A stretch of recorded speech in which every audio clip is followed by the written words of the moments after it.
সংস্কার চাই। বন্ধুরা আমার, দেখুন, কুৎসিতময় জীবন, আর এই জীবন পরিষ্কার ধৌত করার জন্য বাংলাদেশে একটা ডিফেন্স বাহিনী বসবাস করেন, পুলিশ। পুলিশ শুধু বাংলাদেশে নয়, বিশ্ব নেতা বলতে হয় ডিফেন্স বাহিনীর মধ্যে।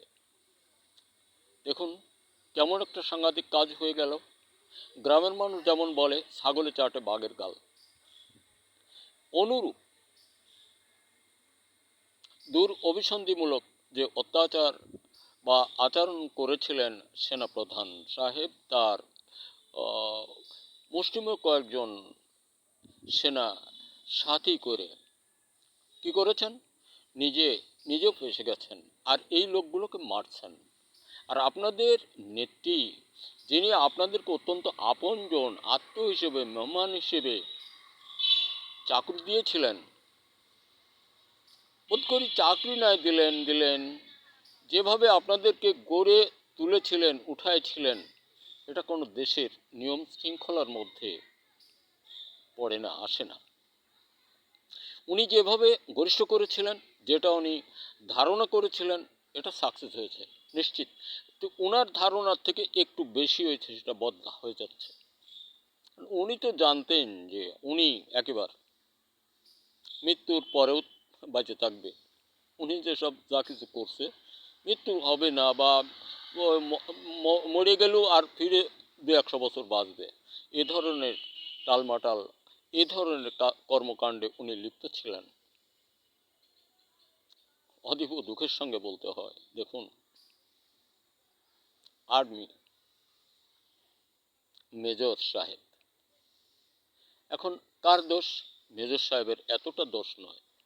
এই সেনাপ্রধান যদি তাকে ওইখানে দিয়ে অনুমোদন না দিত এটা এই কাজগুলি করার জন্য, উনি বোধ করি ওনার সাহস হতো না, উনি ওখানে যেতেনই না। কারণ উনি ওনার কমান্ড মানছেন। তবে ওনার কমান্ড মানার আগেও ভাবা উচিত ছিল এটা। যোগসাযোগে আমরা সকলে আপনারা যেটা করেছেন, এখন দেখুন, আপনারা নাকি বিশ্বের সেরা দল আর্মি, আপনাদের আচরণটা কোথায়?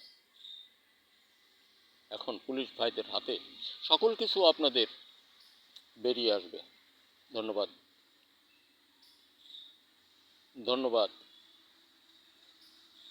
যা কিছু করে আর এই যে নির্বাচন করেন, এগুলো বাদ দেন, ভিক্ষাবৃত্তি বাদ দেন, মানুষের অর্থ লুণ্ঠন করা বাদ দেন, মানুষের জীবন নিয়ে আর খেলবেন না।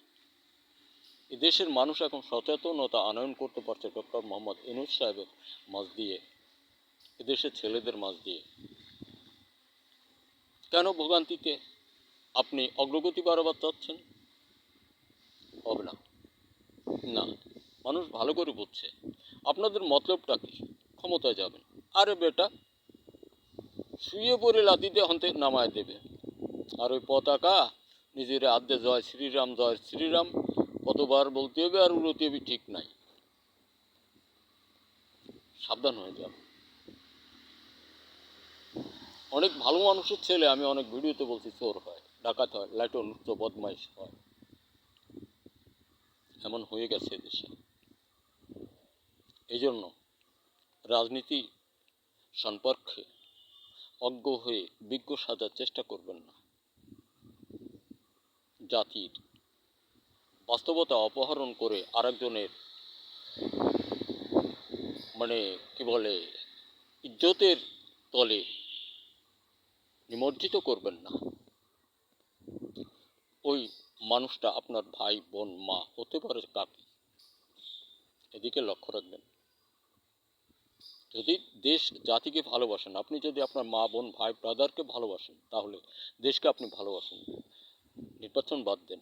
আর যদি কোন না আমরা নিয়ে এটা ভারতকে দিয়ে ওদের উপভোগের জন্য আমরা সেবা দেব, চেষ্টা করবেন, কিন্তু ব্যর্থ হয়ে যাবেন। কারণ ডক্টর ইউনূস সাহেব ওখানে হাঁটে যান নাই। নির্বাচন দেবেন না, কি হবে? বোধ করি কিছুই করার নেই। অনেক কথা হয়ে যাচ্ছে।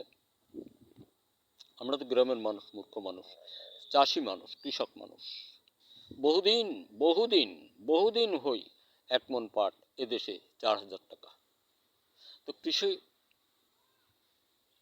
জীবনের সার্থকতা ভরবে শুধু কৃষক নয়, সকল শ্রেণীর মানুষ, আর সুসম্মান উন্নত শিরে থাকতে পারবে টোটাল জাতি। দেশের ছেলেরা তোমরা স্বগবেষণায় প্রযুক্তির দিকে যাও, আর কৃষক বন্ধু আমরা ফসল উৎপাদনে নিজেদেরকে যথাসম্ভব যথাযথ সহযোগ দিব। ধন্যবাদ, আবার দেখা হতে পারে।